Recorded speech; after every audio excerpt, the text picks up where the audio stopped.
सोनीता जी, Holland. Radhe Radhe. Radhe Radhe महाराज जी। महाराज जी, ये जानने के बाद कि संसार माया में है, मन विषयों की ओर क्यों भागता है? जैसे सही मायने में जाना नहीं है, सही मायने में नहीं जाना। जैसे हमारे सामने 2000 का नोट बंद हो गया ना, और एक अटैची नोट डाले जाए, क्या एक भी नोट उठाने की इच्छा होगी? क्यों? क्योंकि अब चलता नहीं है।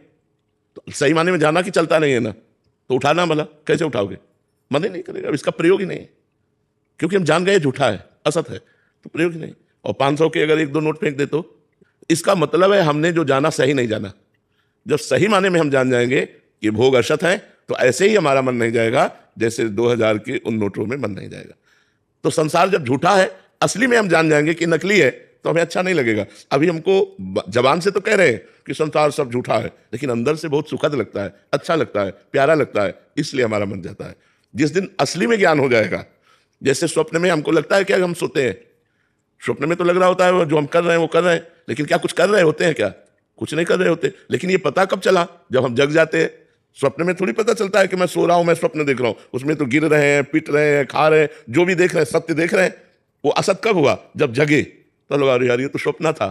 ऐसे ही जब सच्चा ज्ञान हो जाएगा तो ये संसार स्वप्न की तरह झूठा नजर आएगा और भगवान सत्य नजर आएंगे। अभी हमारे को पता है गलत है, लेकिन सही माने में पता नहीं गलत है। जीव चाहता है सुख और शांति, सुख और शांति के लिए सारी चेष्टाएं करता है, और दुख और अशांति परिणाम में मिलता है। सुख और शांति के लिए सारी चेष्टाएं की जाती है, परिणाम में दुख और अशांति मिलता है, क्योंकि दुख और अशांति ही है यहाँ। सुख शांति तो भगवान में है, और भगवान से जुड़ा नहीं तो उसे दुख और अशांति ही मिलती है। भगवान की शरण में होकर भगवान का नाम जप करो, तब असली ज्ञान प्राप्त होगा कि संसार झूठा है। अभी तो नकली ज्ञान है हमारा, असली ज्ञान नहीं।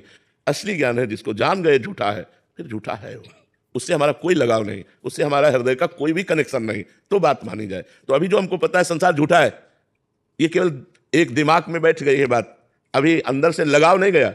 लगाव ऐसा ही है संसार का, तो लगाव है तो झूठा कहाँ?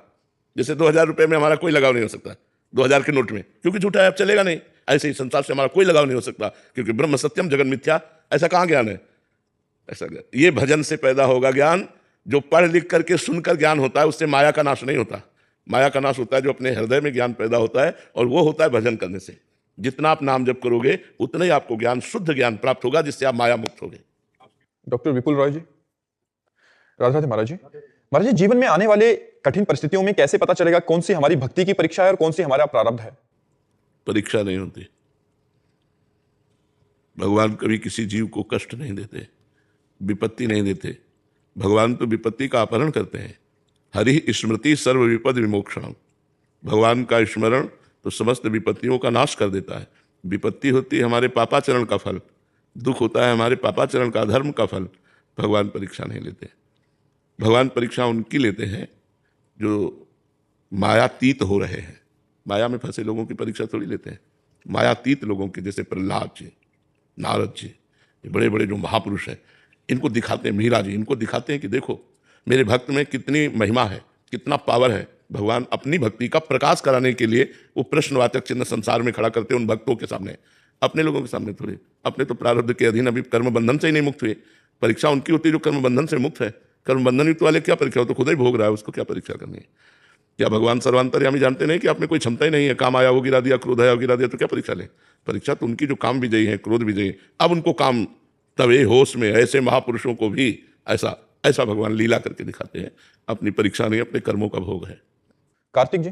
महाराज जी, जब भी कोई कुछ बुरा बोलता है तो उस पर प्रतिक्रिया देने की इच्छा नहीं होती, पर अगर प्रतिक्रिया ना दे तो एक समय के बाद वो लोग मान लेते हैं कि ये कुछ नहीं बोलेगा और जवाब ना देगा, और उससे मतलब बहुत सारी दिक्कतें आना शुरू हो जाती हैं। नहीं, गलत सोच।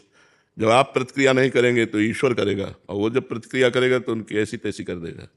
जो संत जन होते हैं, जो सतमार्ग के पथिक होते हैं, वो किसी के द्वारा किए हुए प्रतिकूल व्यवहार का उत्तर प्रतिकूलता से नहीं देते, शांत भाव से सह जाते हैं। अब ये कर्म जब उनके ऊपर लागू होगा तो उनको दंड मिलेगा। ऐसा नहीं कि आप चुप रहोगे तो बोलते चले जाएंगे, उनकी बोलती बंद करवा दी जाएगी, ऐसी जगह भिड़ा दिए जाएंगे कि वो अपने आप नष्ट हो जाएंगे। आपको चुप रहना है, आपको अपना काम बनाना है, उनका अहित भी नहीं सोचना है, ना अहित करना है। उनका दिमाग अपने आप ठीक हो जाएगा। वो मालिक एक एक मिनट सबको देख रहा है। ऐसा नहीं कि आज हमने इसको बख्श दिया तो कल ये फिर करेगा, कल करने लायक नहीं रहेगा। उसको ऐसी स्थिति में जब तक समय है तब तक वो बढ़ता जाएगा, और जहाँ समय उसका आया तो ऐसा नष्ट हो जाएगा कि किसी काम का नहीं होगा, आप प्रकाशित हो जाएंगे। ऐसा नहीं कि हम सहनशील हैं तो हमको जो चाहे वो दबा ले। नहीं, वो अपने आप नष्ट हो जाएगा, अपने आप नष्ट हो जाएगा। इसलिए धैर्यवान बनो। ये नहीं कि इसको हम उत्तर दे दें, अगर उत्तर नहीं देंगे तो हमको दबा हुआ मान कर मनमानी आचरण करता रहेगा। नहीं, ऐसा नहीं, वो नहीं करता रहेगा, वो अपने आप ठीक हो जाएगा। उसके दो ठीक होने को उपाय, एक तो अगर थोड़ा भी धर्मात्मा है, थोड़ा भी धर्म का आचरण करता है या धर्म से जुड़ा है, उसको लगेगा इतनी बार हमने कहा, मुझे नहीं करना चाहिए। उसको ऐसा लगेगा जैसे एकनाथ स्वामी स्नान करने नदी जा रहे थे, तो ऊपर एक विधर्मी का मकान था, तो गली से जा रहे थे, जब स्नान करके आए तो थूक दिया ऊपर, फिर स्नान करने गए, फिर थूक दिया, 100 बार थूका, वो कुछ नहीं बोले, ऐसे भी नहीं देखा। 100 बार स्नान करके वो नीचे उतरा के साष्टांग दंडवत हुआ, कहा महाराज मैं बहुत नीच आदमी हूं, मैंने 100 बार आपके ऊपर थूका, आप एक बार भी नहीं बोले, मैं बहुत नीच हूं, मुझे क्षमा कर दो।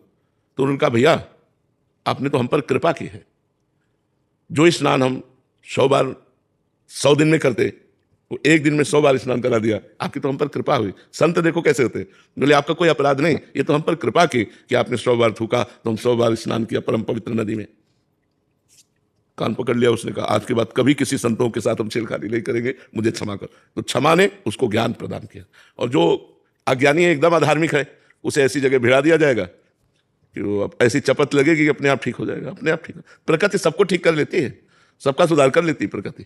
जो प्रकृति है ना, वो सबका सुधार कर देती है। पर हमें लगता है कि जब तक हम नहीं करेंगे तब तक होगा नहीं, ये हमारा कर्म बिगड़ जाएगा, फिर हमारा स्वभाव बिगड़ जाएगा, हमारा क्षमावान होना बिगड़ जाएगा। हमें क्षमा करना, हमें क्षमावान बनना है। जब हम अपने को क्षमा कर सकते हैं बड़ी से बड़ी गलती में, तो हम दूसरों को भी क्षमा करें। अपने से गलती हो जाती तो हम क्षमा नहीं कर देते अपने को, तो हम दूसरों को भी क्षमा करें। दूसरों से भी गलती हो गई, वो हमारे प्रति ही सही, पर हम क्षमा करें। क्षमावान बलवान होता है, क्रोधी बलवान नहीं होता, वो तो निर्बल होता है। एक ने गाली दी तो तुमने थप्पड़ जमा दिया, तुम निर्बल हो। उसने गाली दी, तुम मुस्कुरा के चल दिए, ये बलवान है। तो क्षमा बलवान है। तो आप शांत रहिए, ऐसा जरूरी नहीं है कि उत्तर नहीं देंगे तो वो बढ़ता चला जाएगा और हमको दबा लेगा, ऐसा नहीं है। वो प्रकृति है, ईश्वर है, अपने आप ठीक कर देगा। मनोज जी। राधे राधे। राधे राधे महाराज जी। महाराज जी, संसार के दायित्वों को निभाते हुए अहंकार और मन के विकारों से मुक्त होकर उस परम तत्व का अनुभव किया जा सकता है क्या? हाँ, क्यों नहीं किया जा सकता। क्या राजा जनक अपने राजपाट का दायित्व नहीं निर्वाह कर रहे? क्या महाराज अम्बरीश जी अपने राजपाट का अनुभव नहीं कर रहे? क्या पूरा व्यवहार कर रहे हैं, पूरा सब? क्या महाराज दशरथ जी अपने राजपाट का अनुभव नहीं करेगा? ब्रह्म उनके घर में बालक बन के खेल रहा है, इससे बढ़कर और कौन भगत हो सकता है? तो हम देखते हैं कि जितने बड़े बड़े संत महात्मा प्रकट हुए, वो सब गृहस्थों के हाथ में प्रकट हुए। और बड़े बड़े संत महात्माओं का उदर पोषण गृहस्थों से ही तो होता है। हमारे वस्त्र, हमारा भोजन, हमारी व्यवस्था गृहस्थों से ही तो चलती है। तो गृहस्थ में कोई छोटा मोटा आश्रम आप समझते हो? गृहस्थ बहुत बड़ा आश्रम है। गृहस्थों के यहाँ संत प्रकट होते हैं, गृहस्थों के यहाँ संतों की सेवा होती है, और गृहस्थ स्वयं मेहनत करके खाता है, दूसरों को खवाता है और भजन करता है। उससे बढ़िया भगत और कौन हो सकता है? हम लोगों का तो एक ही काम है, भजन केवल करना। लेकिन हमारी आवश्यकताओं की पूर्ति तो गृहस्थ से होती है। गृहस्थ अपनी आवश्यकताओं की पूर्ति खुद करता है, दूसरों की आवश्यकताओं की पूर्ति करता है और भजन करता है, इसलिए वो बड़ा है।